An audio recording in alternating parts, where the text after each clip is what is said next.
Yo, what's going on, guys? Welcome back to another video. In this video, we're gonna go over each and every fight on UFC 311, the first pay-per-view card of 2025. Hopefully, you guys had a really good Christmas and Happy New Year's, guys. Happy New Year to all of you guys and your family. And let's get back to making money, guys. 2024 was a phenomenal year, and we're up like 70 units on the year that are tracked. I mean, like this is not including the long shot parlays that we hit. We hit a crazy long shot parlay at UFC Tampa last week, or like I don't know how many weeks ago that was at this point. It was like a few weeks ago. It was like 2 weeks ago, I think. Now at this point, yeah, we had a crazy parlay, like plus 18,000 parlay, 10 to win like $1,800. So I'm pretty happy with how this year's gone by. So I'm hoping we can replicate how we did in 2024 and 2025. And let's get into it, guys. We're gonna break down each and every fight on this card. And this card is actually pretty good. This is the first pay-per-view of the year, and I'm pretty pumped for this pay-per-view. I can't say I'm crazy excited for the first card of the year, which is Vegas 101. I don't know, Vegas 101, Hebus versus Dern. I'm not saying it's gonna be a bad card. I don't know. It's just not really a card that I'm like I feel too crazy about. Like it's my birthday. I'll be live. I'll do a breakdown for Vegas 101. I'll probably do the breakdown this week. I mean, I'll probably get the breakdown on it this week. Then but yeah, I really wanted to do the breakdown for UFC 311 because the fights are like so much better on this card. Obviously, it's a pay per view, and I just didn't feel like doing tape study for Vegas 101 on New Year's. Like I was like, let me if I wanna watch tape on fighters, I want to watch some high level fighters. I mean, like, and UFC 311, obviously watching tape on these fighters is entertaining, right? Because all the fights are like really high level. And let's get back to the breakdown, guys. First of all, I want to thank all the members on the channel for your continuous support on the channel. And we're gonna get back to the live streams, guys. I know I missed the live streams. I haven't done a live stream in a minute, so we'll get back to the live streams for sure. And let's break down this card now. I know you guys are here for the breakdowns. Obviously, I'm sure you guys are not here for the yapping. But let's get back to the breakdown. So first fight on the card, we got Tigir Ulanbekov taking on Clayton Carpenter. This is actually a pretty good matchup. This is at flyweight, by the way. So this is at flyweight. Yeah, Clayton Carpenter. He's been a he's been a prospect that people been really high on. I didn't really know much about Clayton Carpenter. I mean, I think I remember watching him fight against Chavez on Contender Series a few years ago. Then I just kind of forgot about him. I mean, they gave him some easy matchups. I mean, Juan Camilo Ronderes is like not really UFC level fighter. But yeah, he went out there and like took care of Ronderes like he's supposed to, right? He went out there, got him in a submission in the first round. That was pretty impressive. Then he fought Chavez. Chavez is another guy that is more of a BJJ guy. I mean, he's a striker. He prefers to strike, but he'll go for like submissions, right? Like he'll go for submissions off his back, this and that. That's the type of fighter Chavez is. And Chavez was having success in that fight. If you guys go back and watch that fight, it wasn't like that one-sided as it seems on paper. Because I think it was 1-1 heading into that third round. I think Carpenter won the first round, or I think he lost the first round and won the second and third round. I know he won the third round for sure. He was up to get takedowns on Chavez, control him on the ground, and that's the way he was able to win, right? Then he went out there, made his came back after like almost like a 2 year layoff. And the problem for like not the problem, it's not really a problem. Like the good thing for Carpenter is that he's only like 28 years old, right? 28 and a half. So he still has a lot of time to like even like taking the time off that he's taken off, like it's not really gonna hurt him too much, I feel like. But like when you're fighting guys like Lucas Hocha, that's not really gonna matter, right? When you're fighting guys like Lucas Hocha who made his I think Lucas Hocha was making his UFC debut in that matchup there. And Hosa's one of those guys that like he's a striker, he's a scrappy striker, and he's got power on the feet, he can knock you out, but he doesn't really bring a complete game MMA game to the table. Like he doesn't really have wrestling, right? He doesn't really have any takedown defense. Like we knew that about Hosa. That's what we picked Carpenter by. Like I think I picked him by second on submission. I did pick him by second on submission there.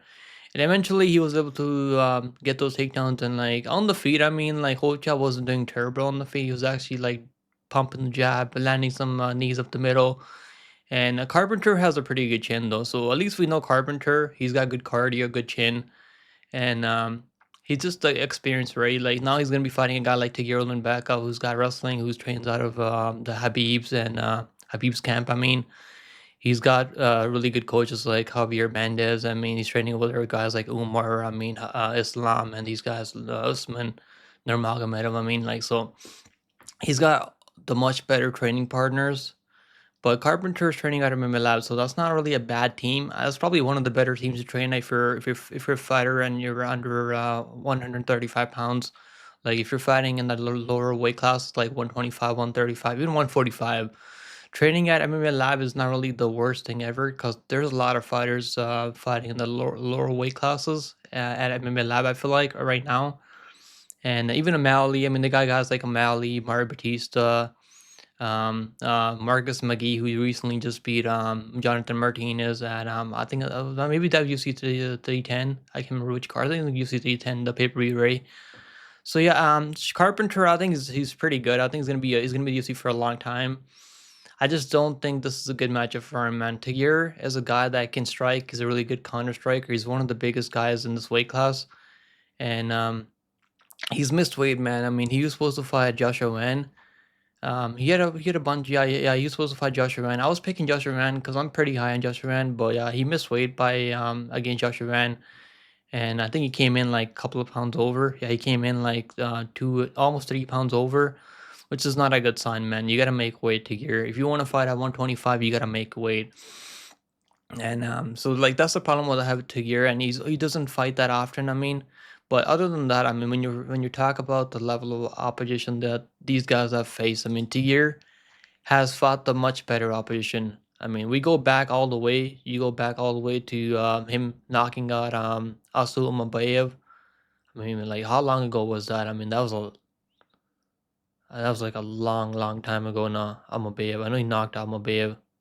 Yeah, there you go. Back in 2017, knocking out Almabayev, who's also in the top 10 now. He recently beat Matthias Nicolau. He lost a close decision to Joga Jungulov. Who can do that to guys? I mean, Joga Jungulov has like so many split decisions. Like Joga Jungulov is one of those guys that can make every fight super, super, super close. It really hurt to judge, right? Like other than that, I mean, he went out there beat Bruno Silva in his debut. That was actually a tough matchup, man. He got taken on by Bruno Silva a few times in that match. I think got taken on like 3 or 4 times. But like he was able to he was the better wrestler. Even when he was getting taken down by Bruno Silva, or was it not? I think it was maybe Nascimento that was taken down. I know Tay Melly was taken down, but Tay Melly was grabbing his gloves. I mean, poking him in the eye, kicking his balls. Like Tay Melly was cheating. Like I wouldn't even say just cheating. He was like cheating with every every way he could cheat. I mean, he really took it to the next level to get that W, and he was able to beat Tagir because Tagir is like, what the hell's going on?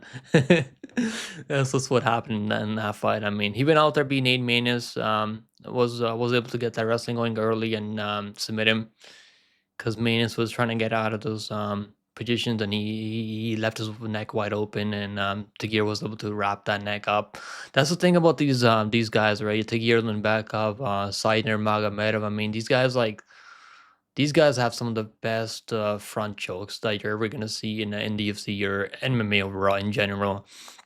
Like they have good wrestling, good striking, good chin. I think the chin part is underrated when it comes to the Dagestanis. They have a really good chin on them. They can eat a shot. Like they don't have any trouble eating a shot.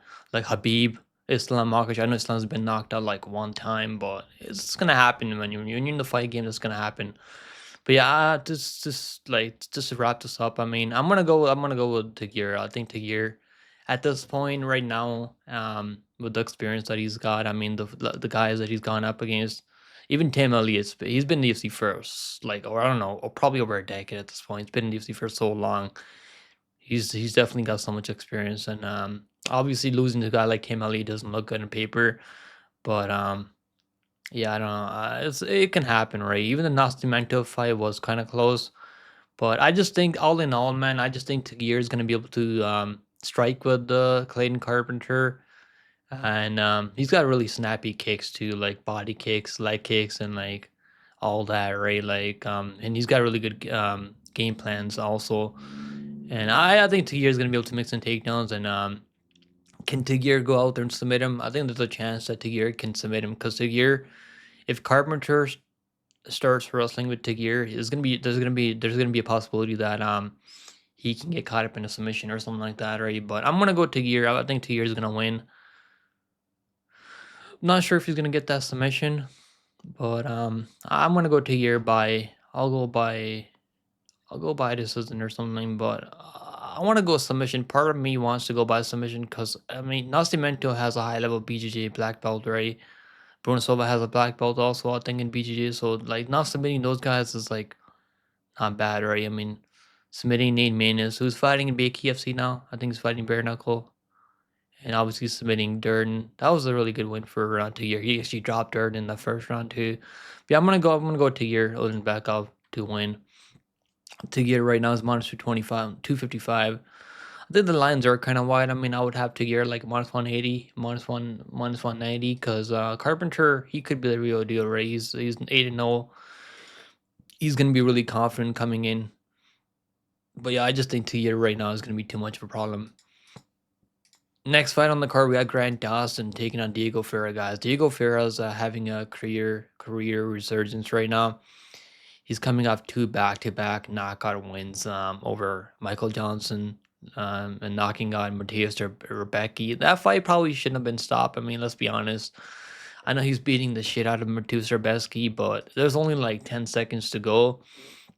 They probably could have let that fight go on and let him survive to let him go the distance. I mean, like, because Rebecki took a beating for like 12, 13 minutes, I think, of that fight.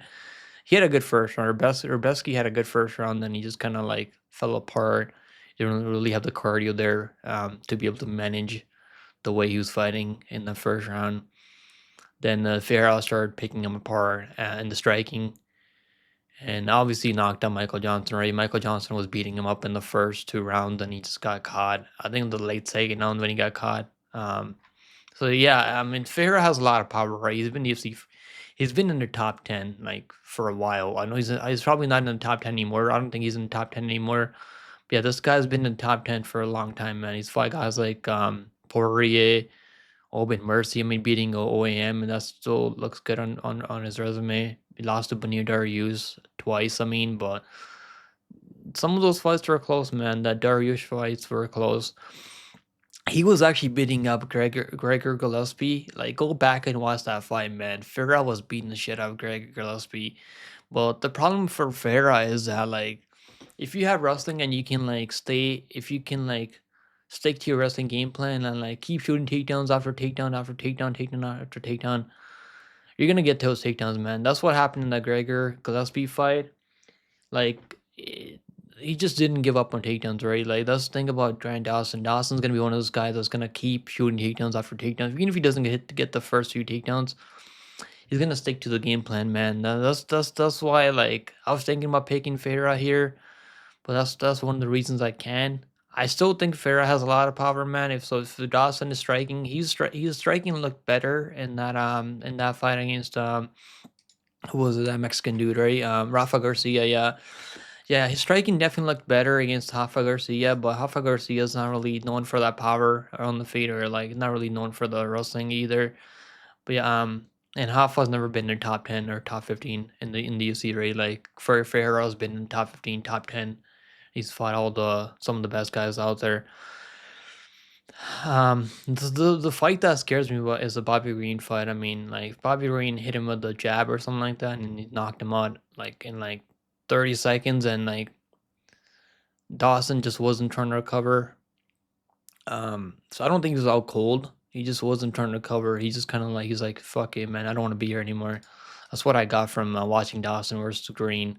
He was able to bounce back, beating Selecki by just controlling him, doing fuck all. I mean, there wasn't any, like, it was probably one of the worst fights I've seen in the UFC. I mean, that Joe Selecki fight. Joe Selecki is a BG nerd, and so that's the problem I have with the Diego Ferreira. I could see Diego Ferreira, like, if he defends takedowns against Grant Dawson, I think he's got a pretty good chance of knocking out Grant Dawson.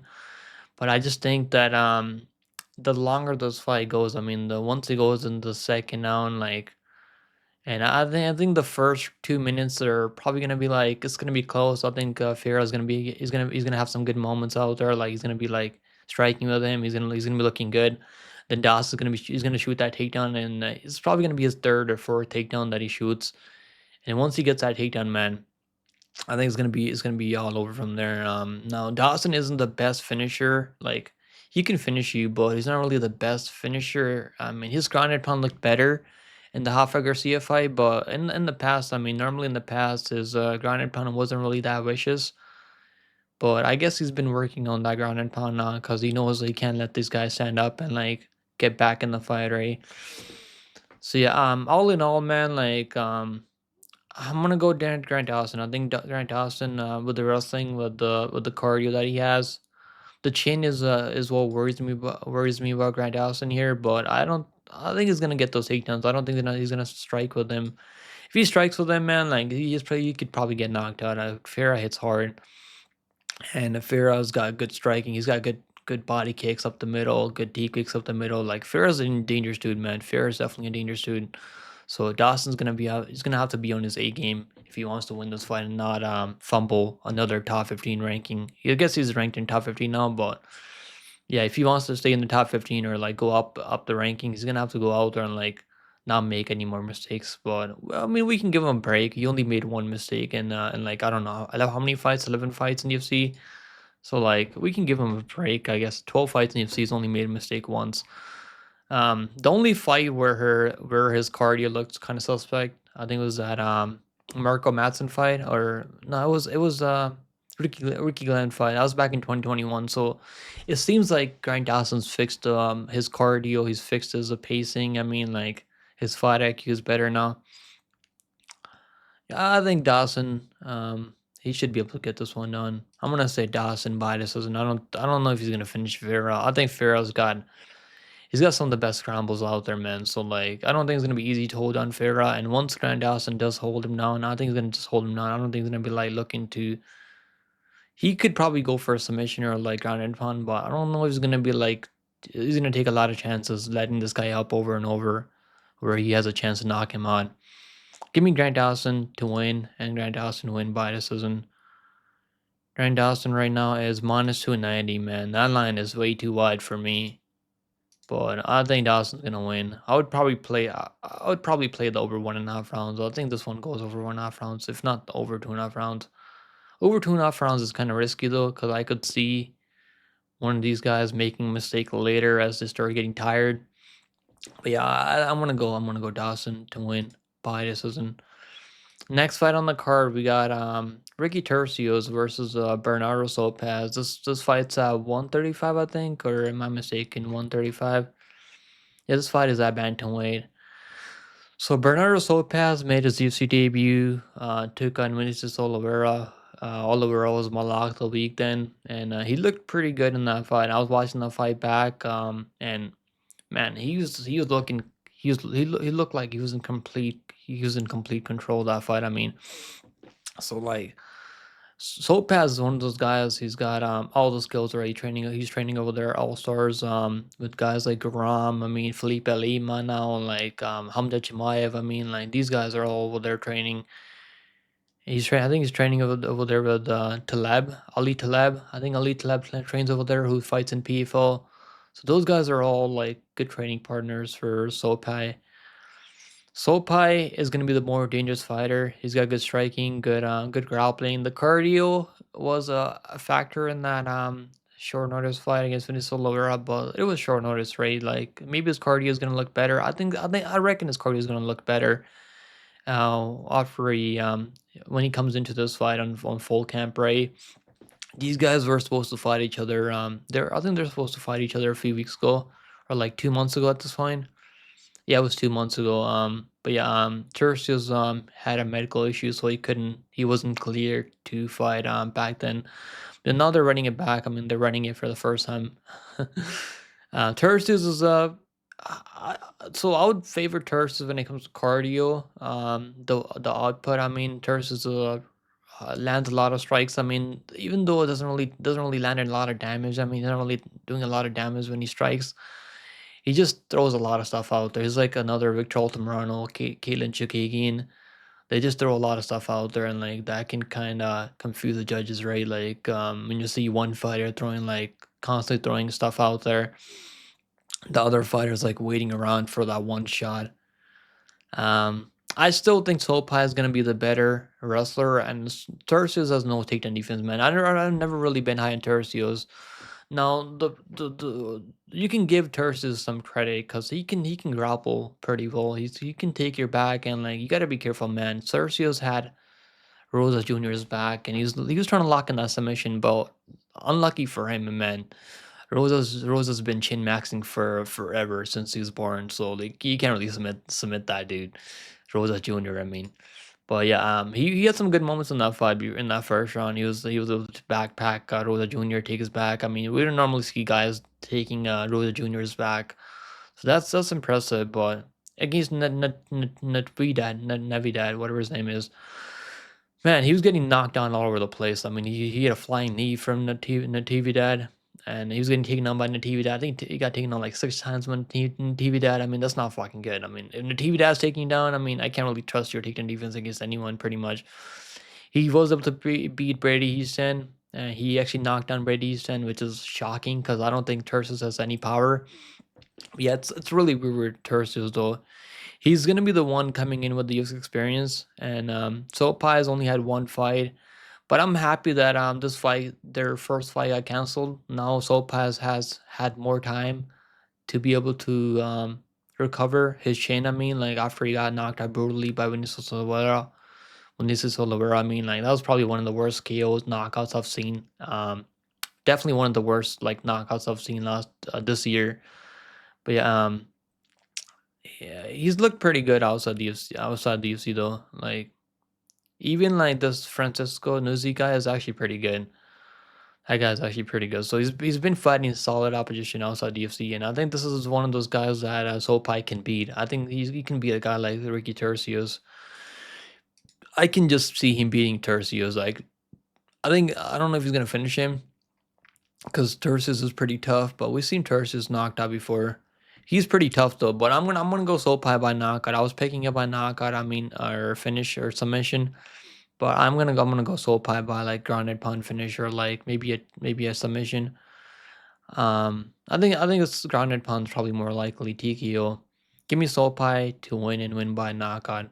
Minus 300 for Sopaj. Yeah, the line is kind of crazy, but it makes sense, man, when you think about the fight, when you break down the fight, when you talk about the finishing ability that Sopaj has, the how good he looked against Vinicius Oliveira, even though he got knocked out. I mean, he still looked really good in that fight.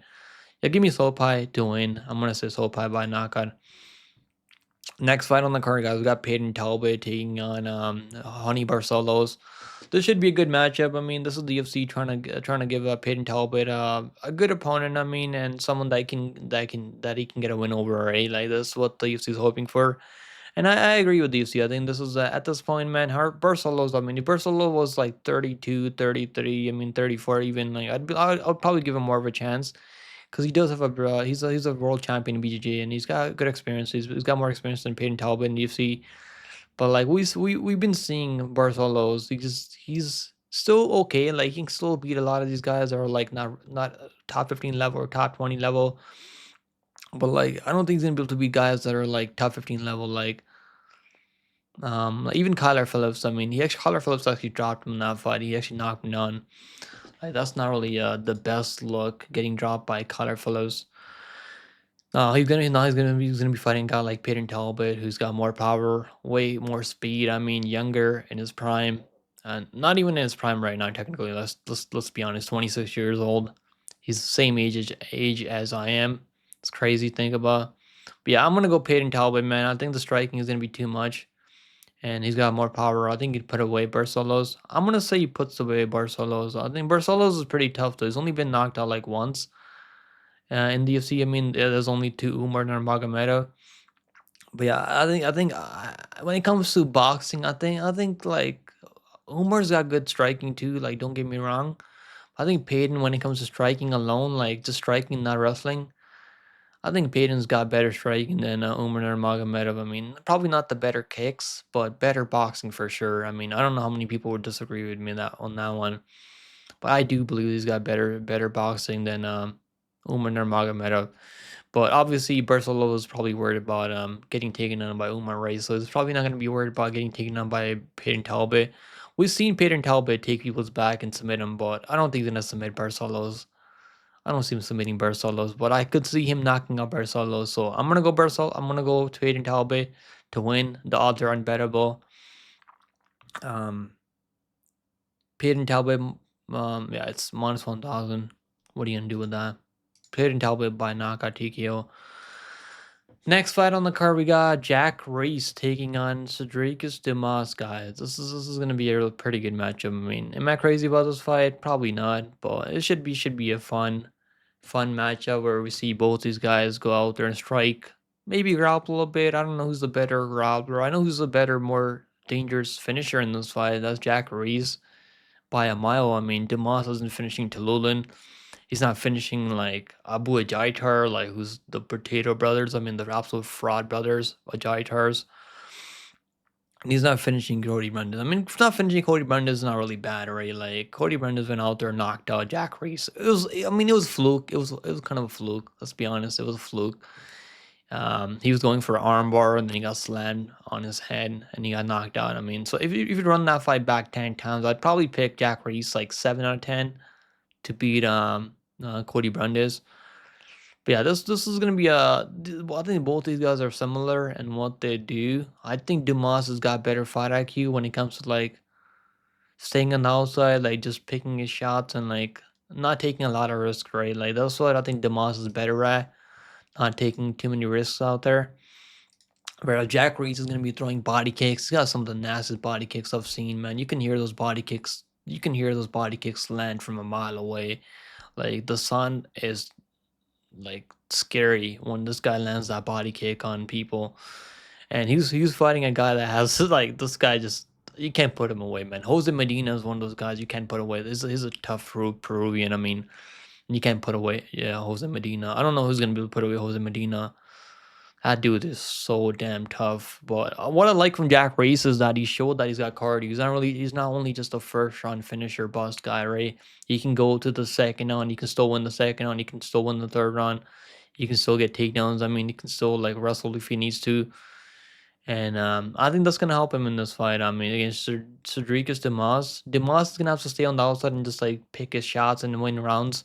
Whereas I think Jack Reese can like clip him, he can knock him down, he can like take his back. He can like guillotine him. He can like wrap him up in a arm triangle or something like that. Like we've seen Dumas get sub before. Even like Josh Frem was able to submit him by guillotine.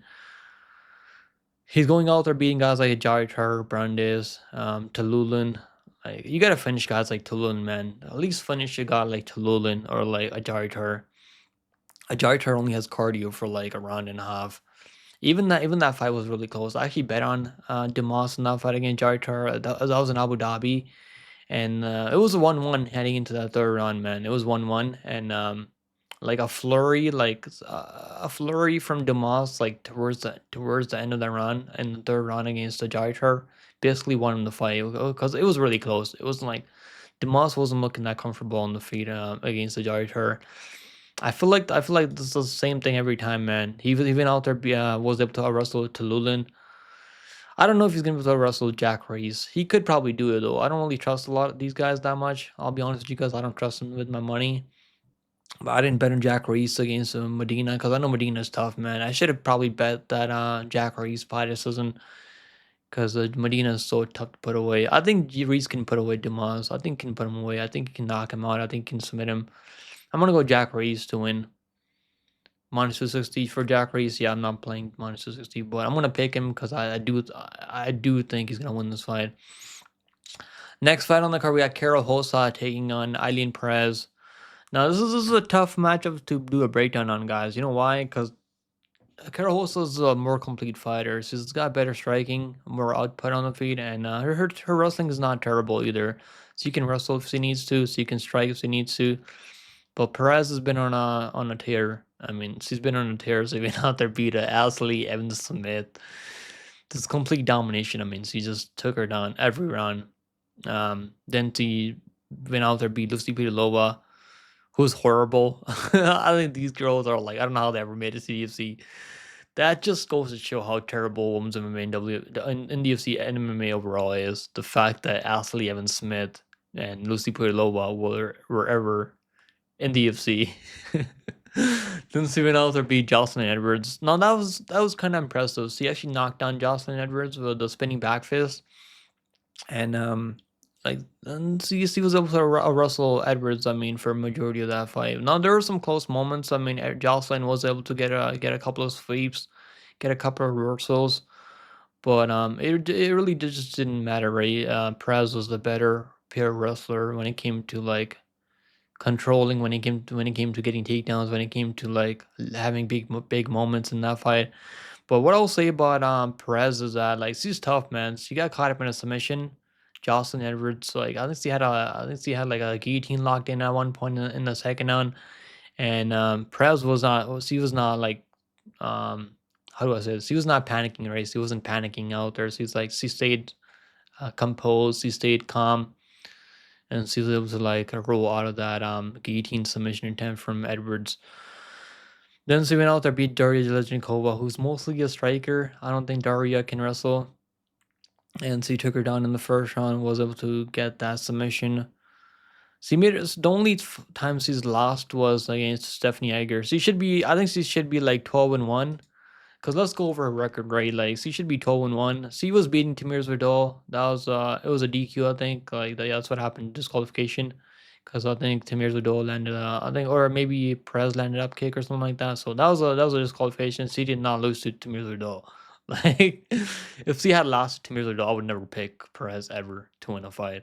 But yeah, she made her UFC debut against Stephanie Egger. Stephanie Egger is a high level judoka to make your UFC debut against, and that's a tough matchup, right? Like I think this fight's gonna go five. I think it's gonna go 3 rounds. It's not 5 rounds match. I think it's gonna go 3 rounds, and I think it's gonna be close. I'm gonna go with underdog. I'm gonna go Perez the underdog, but I'm just not like crazy confident in this one. I think Hosa. I think the reason why Hosa's favored here is like because the bookmakers probably don't think she's gonna get taken down. They probably don't think she's gonna get submitted. And if she's able to work her way back up, she can probably like light her up on the feed and like land the more output on the feed. And maybe get a few takedowns of her own. Like Hosa can wrestle, man. Hosa, I think she's the partner of Denise Gomes. They train together. Yeah, Hosa's like no joke, man. But I'm gonna go Perez, the underdog. I gotta pick a few underdogs on this card, and this is one of the fights where I could see the underdog winning. So give me Eileen Perez as plus 155, or yeah, plus 155 underdog. But yeah, it's definitely not an easy matchup for her. And they both fought. I think they both fought. Who's it? Jocelyn Edwards. Hosa actually had it was almost like a complete domination. But Hosa, her striking with Jocelyn Edwards was closer than it was for Perez with Jocelyn Edwards. I mean, there's a match for you guys. But yeah, let's move on. Let's not spend too much time on this one. Next fight on the card, guys. We got Johnny Walker taking on Bogdan Guskov. Now, obviously, Johnny Walker, he's Bogdan Guskov is the up and comer. He's a guy trying to make a name in the game. I mean, Johnny Walker he's pretty well known in the UFC, and he's one of those guys that like he's a dangerous guy, man. He's the guy 6 feet tall, 6 foot, like 6 inch tall. Like the guy's huge, but he doesn't really know how to use the ball. I feel like with Johnny Walker, man, like he should be beating a guy like Volkan Ozdemir. Like with the physical advantages that Johnny Walker has, he should be able to go out there beat a guy like Volkan Ozdemir, say on the outside, and just pick his shots. I mean, teep kicks to the body, like leg kicks. I mean, like throw some front kicks to the face of high kicks. But like that's not what Johnny Walker does, right? Like he's trying to like brawl. He's trying to brawl with you in the pocket. I mean, now there are fights where he can go out, stay on the outside and just like leg kick people, like just like outpoint people, right? Like he did against Anthony Smith. But Anthony Smith just he's checked out from the fight game mentally. But yeah, The problem with I have with Johnny Walker is not his fighting skills. I still think Johnny Walker has really good skills, and he's definitely one of the more dangerous guys at light heavyweight. The problem is that chin, right? Like that chin, man. That's always been the problem for Johnny Walker. And I've known about that chin for a long time, even before he made it to UFC. I watched tape on him before the UFC, and like I was like, holy shit, man, this guy's I don't know how he's gonna do in the UFC, but he actually did pretty well in the UFC early on. Even out there, knocked out Khalil Roundtree with an elbow. Like that's pretty impressive, man. That was Khalil Roundtree. He wasn't really in his prime, to be honest. But yeah, he went out there, got knocked out by Corey Anderson. Got beat up by Nikita Krylov. That's not bad losses, right? The losses are not bad. Magomed Ankalaev, I mean, I think Ankalaev beats Bogdan Guskov at this point. Volkan Ozdemir maybe he already beat Bogdan Guskov in his Bogdan Guskov's UFC debut. But just the wins, man. I mean, even in that Ryan Spann fight, I mean, bro, he was like getting dropped all over the place by Ryan Spann, and Ryan Spann just has the worst fight IQ. That he was like, he shot a takedown on Walker, and then Walker was able to like he was holding him against the fence, trying to get a takedown on him. And he just wasn't letting the takedown go. Then he hit some elbows to the head, to, like the side of the head, and then he just couldn't recover from that. But yeah, even in the fights that he's winning, obviously, where guys that are dangerous, like guys that have some power, like Bogdan Guskov, like guys like Ryan Spann, yeah, even guys like Volkan Ozdemir, Jamal Hill. I mean, these guys that could have some power that can like hurt you. They're able to hurt Johnny Walker, but doesn't mean that he can't knock out Bogdan Guskov because he could knock him out. But I'm gonna go with Bogdan Guskov. I've never really been too high on Walker. I'll be honest with you guys. I usually pick against Walker every opportunity that I have, and I've done pretty well on Walker picking Walker fights. I picked Volkan Ozdemir to knock him out. I did pick obviously Ankalaev, but that was a pretty square pick. But we did have the over 1.5 there. Holy shit, my lips are fucking drying because it's so cold. But yeah, we did play the over 1.5 round there. We cast over 1.5 rounds there about like 10 seconds, and obviously they ran that one back, right, because they fought in Abu Dhabi, and like he got, I think there's a bunch of fouls and all that. Like, so there's definitely stuff going on in that one. Now Bogdan Gusko on the other side, man, like I like his takedown defense. I don't think he's gonna get taken out by Johnny Walker. Now he's gonna be careful though, because if he like if Walker is in the same position as Ryan Spann was, I think Walker can like probably submit him, but I don't think he's gonna take him down. I think they're gonna strike with each other. Walker might look good early. He might be able to like kick his legs off early, but I think eventually like Bogdan Gusko is gonna get his timing, and he's gonna find his reads, and he's gonna counter him. I think. So I'm gonna go Bogdan Guskov. I think that right now Guskov is on the up and up, but obviously the level of opposition could play a factor. Walker's fought nothing but killers, and Guskov's the best guy that he fought probably is Ozdemir and Ryan Spann. Yeah, Ozdemir in your UFC debut is like that's pretty tough. That's pretty tough. Yeah, give me Bogdan Guskov by first round TKO. I think the under 1.5 rounds pretty safe in that one. Next fight on the card, we got Jailton Almeida taking on Sergey Spivac. So guys, this is the way I'm breaking on this fight, right? Like Jailton Almeida, they're both pretty much the same type of fighter, where the differences are in the athleticism, right? Jailton Almeida is a freak athlete, whereas Sergey Spivac is I wouldn't say that athletic. I'm sure he's athletic, but it's not really the same level as Jailton Almeida. Almeida's a former light heavyweight. He was fighting a light heavyweight. In his own Dana Martinez series, he fought a light heavyweight. Then he noticed that he's like, let me just move up to heavyweights and beat all these blobs that I can just take down and like just muscle them and submit them. So then he's like, yeah, he made his contender series debut um against a Russian guy, this Nasruddin guy. He was actually pretty good at one point. He lost a few fights after losing Joel Timea, but at one point, man, this guy was actually like 9-0 or something like that. It was pretty crazy.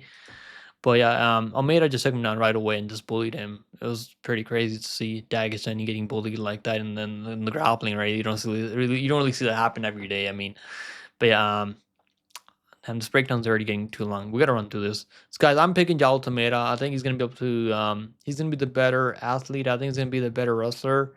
Spivac can, I mean, can he get an armbar on Almeida? I don't really see that happening.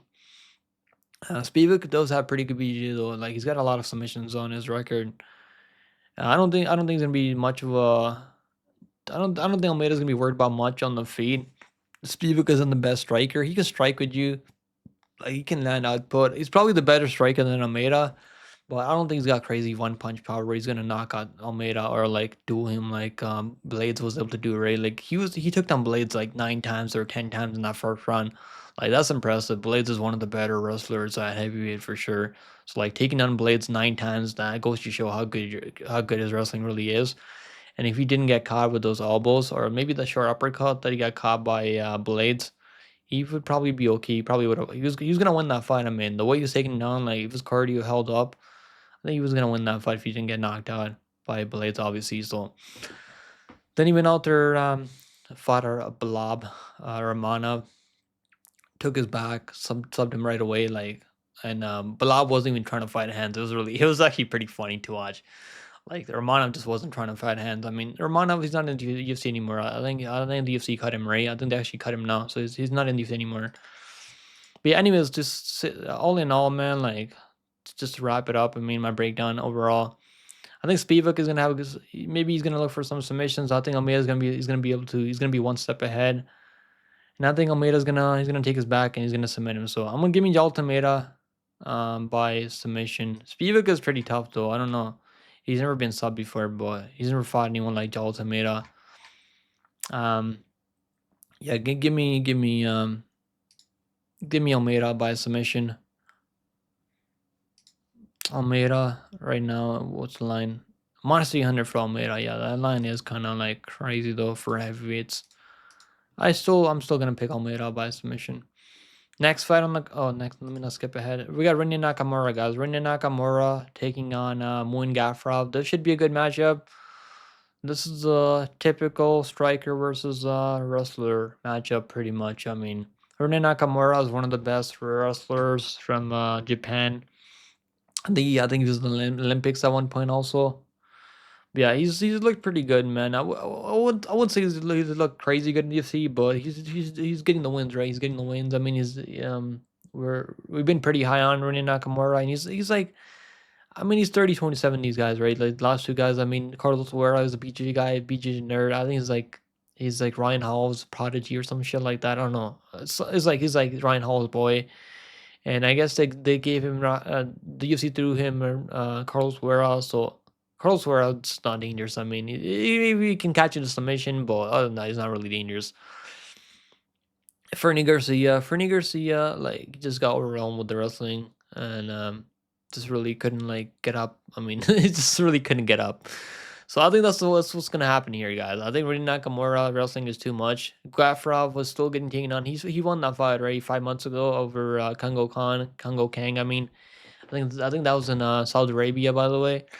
He won that fight, right? Like you go back and you look at the scorecard, you look on paper, he's 30-27. Like that was an easy win for him. But you watch the fight. You play the tape back. You watch the fight, and you see Gafurov getting taken on, man. You see Kango Khan taking his back on top of him. I mean, like in full mount. I mean, like, bro, that's not good. You're letting Kango Kang, whatever his name is. Like, I always mess up these names. I mean, but you're letting Kango Khan take you down, bro. Like, what is going on, Gafurov? Like, you're this Tajik tank. I mean, or like, is that his nickname? Or like, there's a bunch of Tajik tank. I think that's like maybe the other guy, Rabadanov. Or there's a bunch of like these Tajikistani guys. And don't get me wrong, man. Gafurov is not horrible. Like his Castaneda fight, he took that fight on short notice. I think he came in a short notice in UFC and took that fight. And I think I picked him. I did pick him in that matchup against Castaneda. And he made a few mistakes in that fight. I think he got a point taken away from headbutting maybe Castaneda. So there's definitely something going on in that matchup.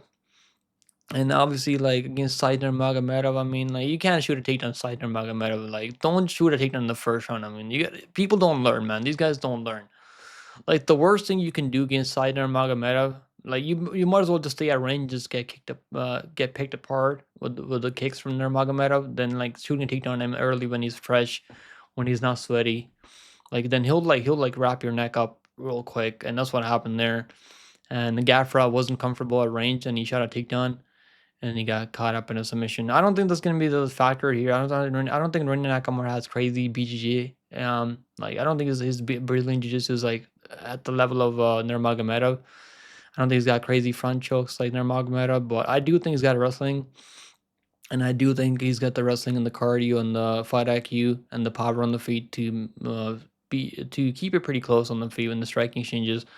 He is pretty hittable though. Like he hasn't really been fighting the best opposition. Like Gafurov has been fighting the better opposition. When you're talking about like the level of opponents that these guys have been fighting, Gafurov is definitely, like, you gotta give him credit, man. He's fighting guys like Castaneda, who's pretty tough. Castaneda is like I think he's been top 30, top 35 for a long time.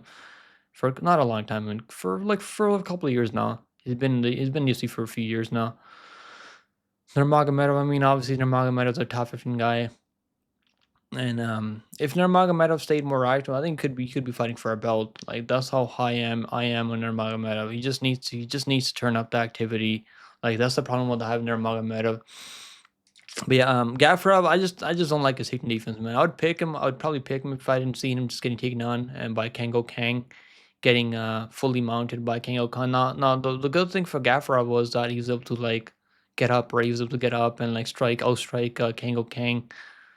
But he could probably land more strikes than Rin Nakamura. I don't think Rin Nakamura's striking is that crazy. I don't think he's gonna land a lot of output out there. But I do think Nakamura is gonna stick to the game plan. He's gonna stick to the wrestling. I think Nakamura is gonna be able to get this one done. But just I'm still not completely sold on Nakamura. I know he's got some power. I know he's got really good wrestling. The wrestling is why I'm gonna pick him to win. I just think the odds are kind of crazy though from Nakamura. Minus 350 for Nakamura, man. Those odds are definitely kind of crazy. So if you're betting this fight, I mean, like you're gonna have to parlay Nakamura or like maybe take the over 1.5 rounds. I think that I like the overs in this one. I think Nakamura is gonna win by this. I don't think he's finishing Gafurov. Next fight on the card, we got Dariush, Benny's back, guys. Benny's back versus Renato Moicano. No, this is gonna be a crazy fight to make a prediction on.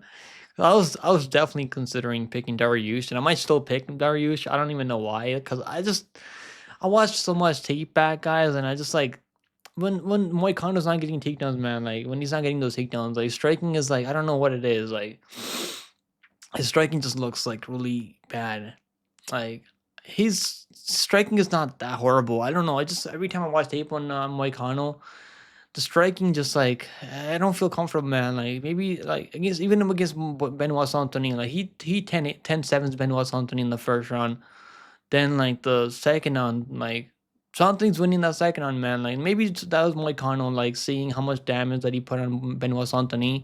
He probably knew that the doctors were gonna eventually gonna stop that fight. Maybe so. Maybe that's why he wasn't like he just kind of like took the second round off against Benoit Saint-Denis, but bro, Benoit Saint-Denis couldn't even see out of his eye, and he's still out striking Moicano in the second round. Like, and he was defending takedowns from Moicano. Like, and Dariush, man, just a few fights ago, we've seen against Gamrot. I mean, obviously Gamrot doesn't really have the best control or the like. Gamrot can get takedowns, but he can't really hold anyone down, right? When Moicano can get takedowns, he's pretty good at like taking her back, man. That's the Moicano's like specialist at, like taking her back, and like once Moicano's on your back, good luck. I mean, like you're probably gonna lose that run. You're gonna lose that whole run if Moicano takes your back, and like he's like implementing ground and pound, pretty rich ground and pound. Like he's coming off 2 back-to-back knockout wins now, ground and pound. The way he's not really like even like giving these guys a chance to like recover, man. Like that Benoit Saint-Denis fight could have been stopped. I mean, like the first round was like he was landing some nasty elbows and cutting him open. I mean, like, and even against Jalen Turner, like he just didn't give Jalen Turner any room to like recover or breathe. And Turner he was done. Obviously, he got dropped in the first round. Right, Turner fumbled that finish. He could have got him out of there. He could have made 300K bonus at UFC 100 if he just didn't try to walk off KO Moicano. And then against Dudober, I mean, he took down Dudober. Like, I think that was like 29-28. But on the feed, man, Dober was lighting him up on the feed. But Dober has a lot of power. Like, Dober has the most knockouts in UFC at 155, I think. I don't know if that's still the valid stat right now. But I know a few months ago, like, Dober was known for the most knockouts out of 155. I'm not sure if he still carries that stat anymore. He lost to Rafael dos Anjos, so that was on short notice. I think that he took that fight on short notice. He took that fight on like a few days' notice. He wasn't even training for that fight. But other than that, man, like not losing to like other than him losing to Rafael dos Anjos, he lost to Fizzy, but that was kind of a close fight. At 155, man, he's looked pretty good. He's only got 2 losses at 155, and like he's at 155. He looks a lot better at 155. So other than him moving up to 155, his chin's a lot better. His recovery is a lot better. His finishing ability is a lot better at 155. He was always known for like finishing fights, right? Like he's one of the more dangerous Brazilian jiu-jitsu practitioners in the UFC right now, 155. But like he wasn't really finishing everyone at 145. But yeah, I guess he was finishing everyone at 125. Finished Cub Swanson in the first round. Holy shit, he was finishing everyone. Jai Herbert, Hernandez. He actually hurt Hernandez on the feet, so like Moicano striking is underrated. I am gonna pick Moicano to win, but like, man, if Dariush can like stop the takedowns, and like the problem with having Dariush is the chin, right? The chin is the big factor when it comes to Dariush. He's been knocked out 5 times now, and when he's getting knocked out recently, man, like he's not even there anymore. Like he's out cold against Tsarukyan. He's out cold. Like against Charles Oliveira, like he was trying to recover, but like the grounded pound just couldn't like let me say, how do I say this? Like when Oliveira was throwing grounded pound, he couldn't like recover, or like couldn't get in a position where he was eating grounded pound. Like so, I think Moicano was able to like get a dominant position on him. I think he's gonna light him up with grounded pound. Now, obviously, like Moicano is not at the same level as Oliveira or Sarukian, but I still think he's good enough to beat a guy like Dariush. Dariush is also talking about retirement right now. That's not really something I want to hear when you're going into fighting a guy on a hot streak like Moicano. But it makes sense, right? Like if you're Benny Dariush, like what are you really fighting for if you can't beat a guy like Moicano? You're never gonna be if you lose to a guy like Moicano, you're never gonna be climbing your way back to the belt. So like this is it. This is do or die for Dariush. I kind of hope he wins, man. I like Dariush. He's a pretty chill dude. He's a pretty humble dude. I like Dariush, but I just think the momentum from Moicano right now, staying like he's bro. How many this guy's fought like 4 times and lost like this guy's fought 8 times. I mean this year, like that's pretty crazy activity from Moicano. He's finishing people to finish Benoit Anthony. That's tough, man. Finishing Saint Denis is tough. That's a good luck finishing him. Obviously, it was a doctor stop his Ray, but still, the way he beat him up in the first round, like I don't think Darius is gonna survive that. If Darius is like eating that grounded pound like that Saint Denis was eating, I don't think Darius is seeing the second on. To be honest with you guys, yeah, give me Moicano. Moicano cannot afford to lose, brother. Minus 250 for Moicano. Give me Moicano to win and get it done. Next fight on the card, guys. We got Kevin Holland taking on Renier de Ritter. Man, this is one of those fights, right? Like I'm undefeated in Kevin Holland picks. I've never lost a Kevin Holland pick. I think I'm like 6-0 or something like that in his last like 6 fights. Yeah, I am like 6-0 on Kevin Holland's last 6 fights. We picked Roman Dolidze. I mean, on those rib injury, but he still took him down. Right, he took him down in the first round. Holland was outstriking Dolidze. I mean, obviously early on, but like it really didn't matter once Dolidze got that takedown. I mean, he wasn't really landing in a lot of ground and pound early, but after Holland broke his rib or something like that, he was going for armbar. He's probably going to be looking for arm bars on Renier de Ritter. Now, I'm not really sold on Renier's wrestling that much, but I still think he's not. He knows how to get takedowns. I mean, he knows how to like get deep inside body lock takedowns. Like he's pretty good at those takedowns.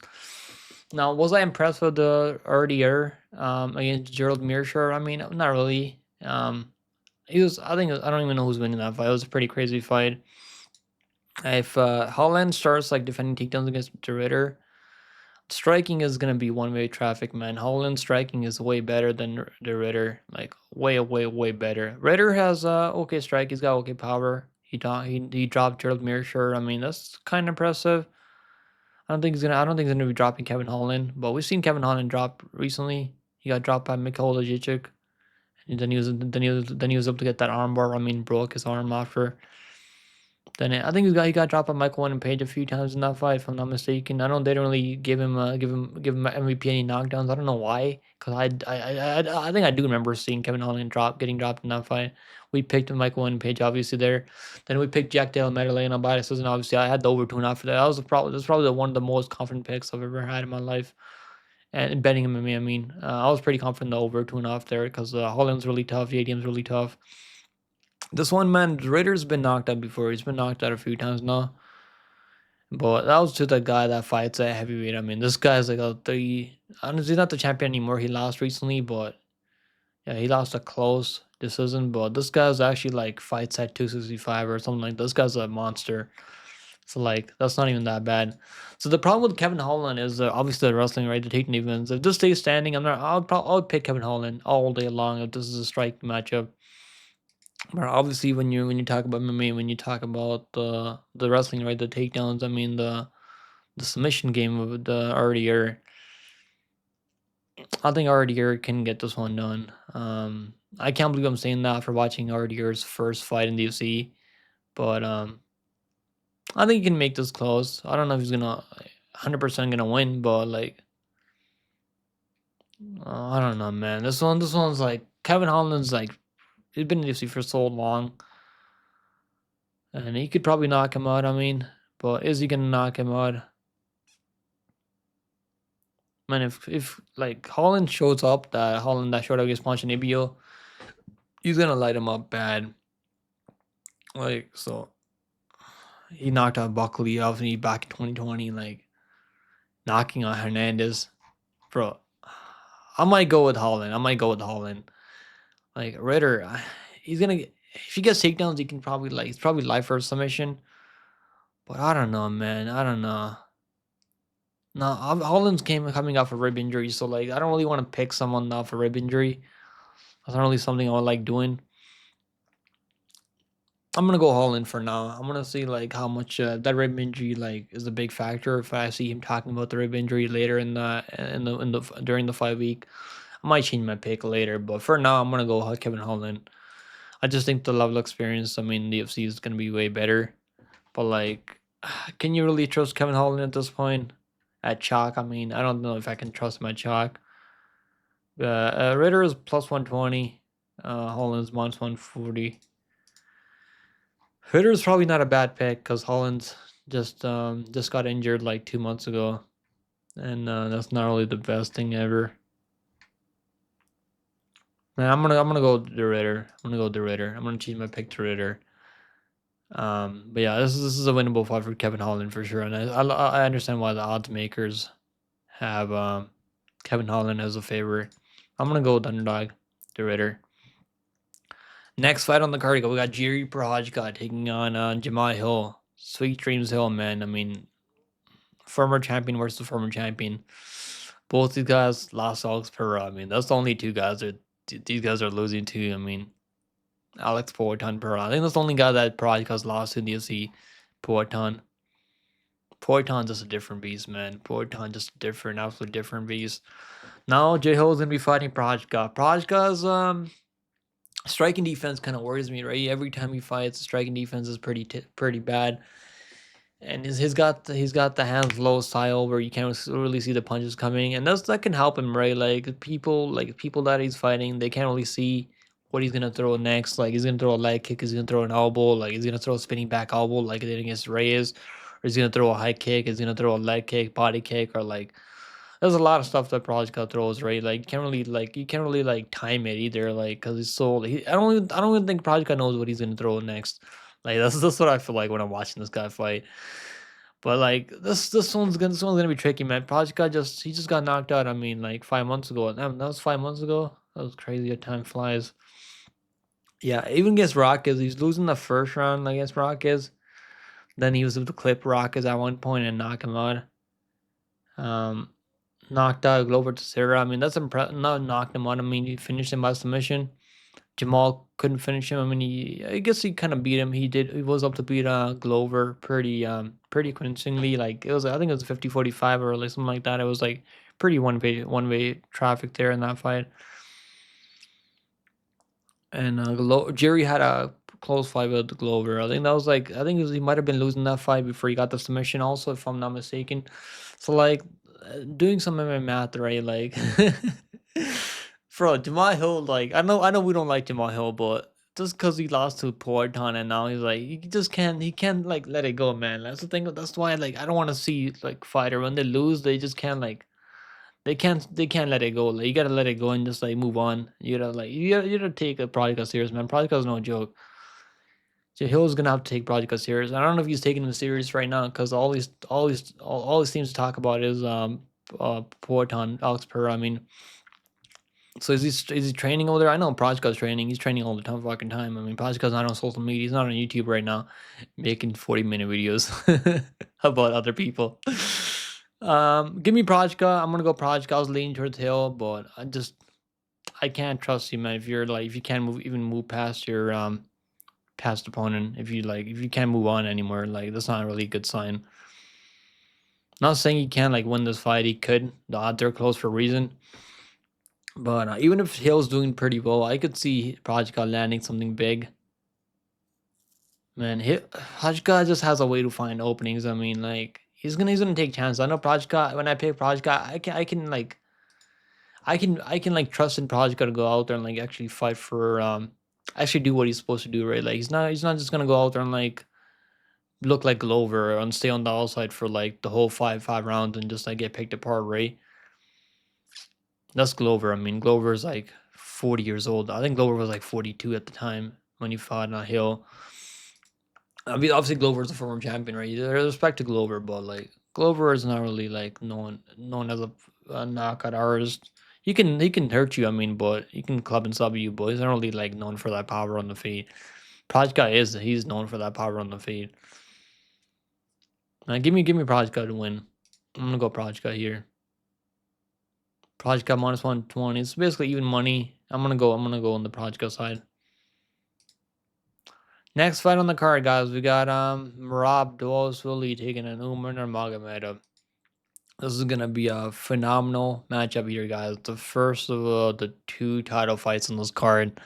Make sure you guys like the video, guys. Subscribe and let's break down this fight down. So Merab, obviously, like, bro, look at the like. I'm actually kind of shocked how good Merab is. Cause you really have to look into it. Like, you gotta look at his record and like, you gotta go beating Sean O'Malley, beating Cejudo, Peter Yan, 50-45 Peter Yan, Jose Aldo, 30-27 Jose Aldo. Obviously he got hurt in the Marlon Moraes fight. Came back and won that fight. I mean, bro, like this guy's no joke, man. Rob is an absolute fucking machine. I mean, so that machine nickname is spot on. But he's the way normally Merab wins fights with the pressure, forward pressure, cardio, relentless pressure. I mean, obviously, like he's gonna make you defend takedowns, right? He's not really gonna let you get off your game. He's the type of guy that's gonna like make you get on the defense right from the jump. Right? He's gonna shoot takedowns right from the jump. He's gonna make you like defend. And by the time you're like, shit, I can't even get my game going, man. I'm losing this fight. Like, what am I doing right now? You're just worried about defending, takedown. Like O'Malley was, like Petr Yan was, like Cejudo, obviously. Like Cejudo actually rocked him early. Cejudo actually took him down. So it's not like Merab can't get taken on himself. He can get taken on himself. And now he's fighting a guy like Umar, which obviously Merab said he wanted to fight Umar in like April or something like that, or March maybe. That's what I got from watching interviews from Merab. That he said he wasn't like dodging him. He's gonna fight him anyways, but like that he just I mean even like Ray Longo, right? Ray Longo is his coach. Ray Longo and like those guys, they're all like saying how they should have given him more time. I mean, this kind of feels like this kind of feels like a Mali versus Aljo. You guys remember when Aljo went out there and beat Cejudo? Then they made him turn around really quickly against Mali. That's the way this matchup kind of feels like to me. Like I think this is the UFC hoping the same thing happens. I mean, I know the UFC, they don't like Merab, they don't like Aljo. I don't think they ever liked Merab. And now they're giving him already like probably the toughest matchup and top five right now from Merab. Merab was calling out Petr Yan after Petr Yan went out there and beat Figgy. I mean, Rob was out there calling out O'Malley for the rematch. He wasn't calling out Umar. I mean, I guess it makes sense. I mean, Umar is like he beat Corey Sandhagen. I mean, it wasn't like crazy entertaining fight, but it was a high level matchup, man. It was definitely a high level matchup. And I watched that fight back, and it was, bro, Umar looked good. He was actually outstriking Corey. Obviously, he had the wrestling threat, obviously in the back. So maybe that's why Corey wasn't really letting his hands go like it normally is when he's not fighting a wrestler. But yeah, so like, man, this is a bad matchup for Marab. I feel like I could be wrong on this. Maybe Marab is just a different, just a god. Maybe he's just gonna go out there and like do what he did to Peter Yan. But Peter Yan's not as big as Umar, and like Umar is probably one of the bigger bantamweights. Probably one of like the strongest bantamweights on the roster right now. And obviously training with Habib and Habib's team, and I mean he's Habib's cousin. Those guys, they're gonna have him prepared for this match. I mean, those guys, if you can, like, the best thing I can say about the Dagestanis is like their preparation.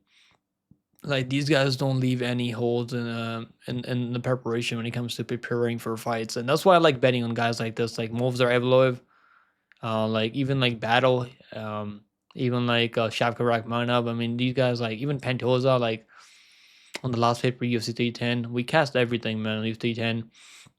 And like that's why I like betting on these guys, because you can trust them. You can trust in the preparation. You can trust in the car. You can trust their chin. And Rob he's gonna have to win by some, right? Is he really finishing anyone? He's not really finishing anyone. So like he's gonna have to win rounds after round against Umar. And is Umar gonna is just gonna let him do that? Like I feel like Umar's his striking is way better. Not that I feel like, I know for a fact that Umar's striking is way better. His kicking game is way better. His long range attacks are so much better. He can wrestle offensively if he needs to. He can wrestle defensively if he needs to. Is Marab gonna go out there and try to bully Umar? He's probably gonna try. I mean, he's gonna try to raise a champion right now, so he's gonna try. He's gonna try to keep pushing. He's gonna make him. He's gonna make Umar defend takedowns. But I think Umar has the level of wrestling where he can like turn it around in Marab. As Marab shoots bad takedowns, he can probably get a worst, or like I could see Umar ending on top position and controlling Marab from top position. And I could see Umar taking his back. I could see Umar like submitting him, maybe a rear naked choke or something like that. I could see that happening. Whereas Marab, I could maybe see Marab holding him down. I can't really see him like submitting him or like ground and pounding Umar. So like that's the way I see this fight going. I'm gonna go Umar. I think Umar's gonna win. Can he submit him? I don't know. I think Marab's so fucking tough to finish though. I'm gonna say Umar wins, but I think he's gonna win most of the rounds. I'm gonna say 49-46 Umar. I think Umar is gonna be able to like win the striking exchanges and like keep it really close in the grappling and the grappling. I think he can. I think Umar's wrestling defense can do pretty well against Marab, and Umar's gonna be a lot bigger. He's gonna be a lot stronger, and he's gonna have Habib in his corner. Obviously, that's then when you have someone like Habib who's be one of the best fighters in UFC. They're gonna have a good game plan for him. They're gonna give him the right advice in the corner. Also, give me Umar to win. I'm pretty confident Umar. Umar right now minus 310. I got him in a parlay with the KSW fight from like last week, I think it was, at like minus 278. So I was gonna stay away from minus, like the line seemed kind of crazy because Marab is like not a bum. He's beaten the much better opposition. I mean, obviously, so you gotta look at it like that. But I mean, stylistically, man, I think this is just a good matchup for Umar. Next fight on the card, guys. We have the main event of the evening. Make sure you guys like and subscribe. Let's get to 3K subscribers. We're getting close. I'm sure we can hit 3K subscribers if I start live streaming soon, more and more, and I get back to making more content. But we'll get right back to that soon. But yeah, anyway, so let's talk about this rematch, guys.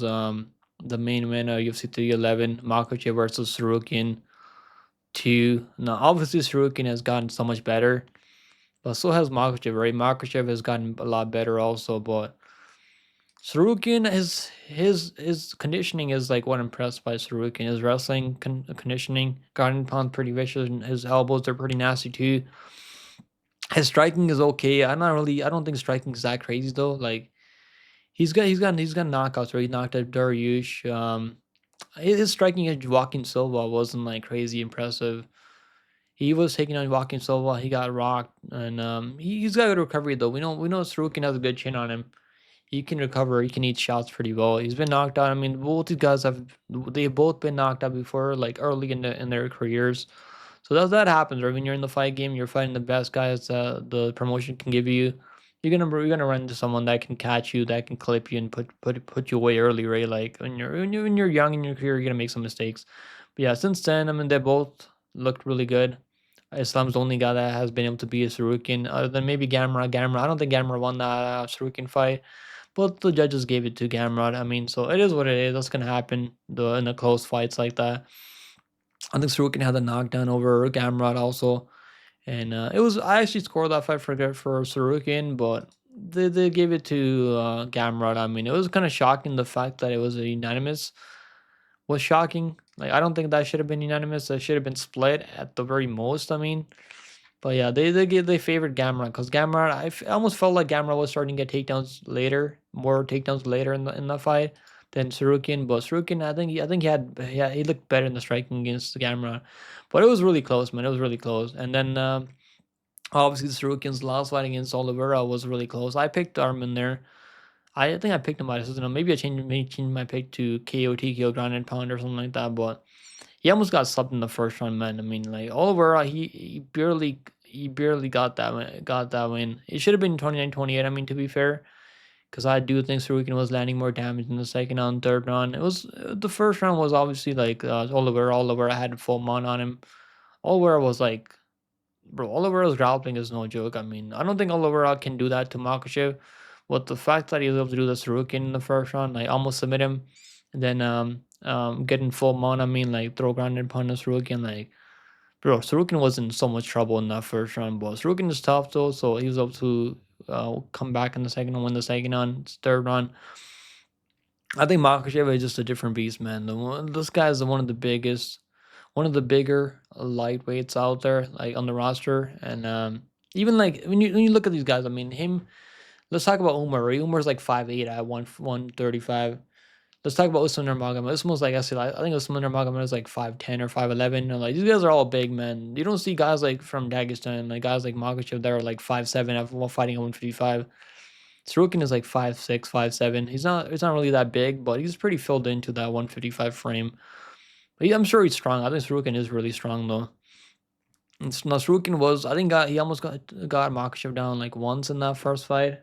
He was only 21 years old at the time, so he's had more than enough time to get better, prepare. But Makhachev has gotten better too, man. So and Makhachev has been fighting the better opposition. Obviously, I mean, Dustin Poirier, Volkanovski twice, Oliveira knocking down Oliveira, submitting him right after that. That's impressive. That goes to show what level Makhachev is on.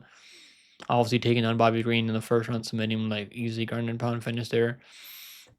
Um, so I'm gonna go Makhachev, man. I'm pretty confident in Makhachev. I got him pretty early, like a few weeks ago, minus 205. So I'm pretty confident in Makhachev here. I think Tsarukyan's gonna have to knock him out. I don't think he's gonna win by decision.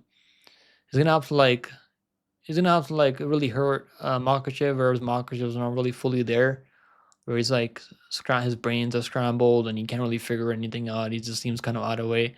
That's what Tsarukyan has to do. He's gonna have to like really knock him out or like put him out cold, or he's gonna have to like out wrestle Makhachev. And do I see him out wrestling Makhachev? Not really. I don't see him out wrestling Makhachev. He might take on Makhachev like once or twice maybe in a 25-minute fight to go the distance, but I don't think he's gonna be able to hold him down or like just control him easy. Give me Makhachev to win. I think Makhachev's gonna win by. I'm gonna say Makhachev wins by submission. I'll go submission for Makhachev. I'll go with decision. I don't know. It could be decision or submission. Tsarukyan is really tough though, so I don't know if he's gonna submit him, but I hope he does submit him. It'd be a nice way to end the card, the pay-per-view. I mean, but I don't know. It could go the distance. I mean, Tsarukyan is really tough. So is Makhachev. Poirier almost went the distance, and Poirier doesn't know the wrestling like Tsarukyan does, but obviously Poirier is a way better boxer than Tsarukyan. So he was able to get some respect from Makhachev, but Makhachev was still outstriking Poirier. Like Makhachev's striking has come a long way. So guys, once again in the main event, my pick is Makhachev by Makhachev to win. Umar, Procházka, RDR, Moicano, Nakamura, Almeida, Guskov, Pérez, Jack Reese, Peyton Talbott, Ricky Bernardo Sopaj, Grant Dawson, and Tigger Ulanbekov. So those are my picks, guys. Hope you guys enjoyed the full card breakdown. This took a little bit longer than it should have. I mean, normally normally I like getting this one done within like 1 hour, but it took me a little bit longer. So hope you guys enjoyed this over 1 hour breakdown.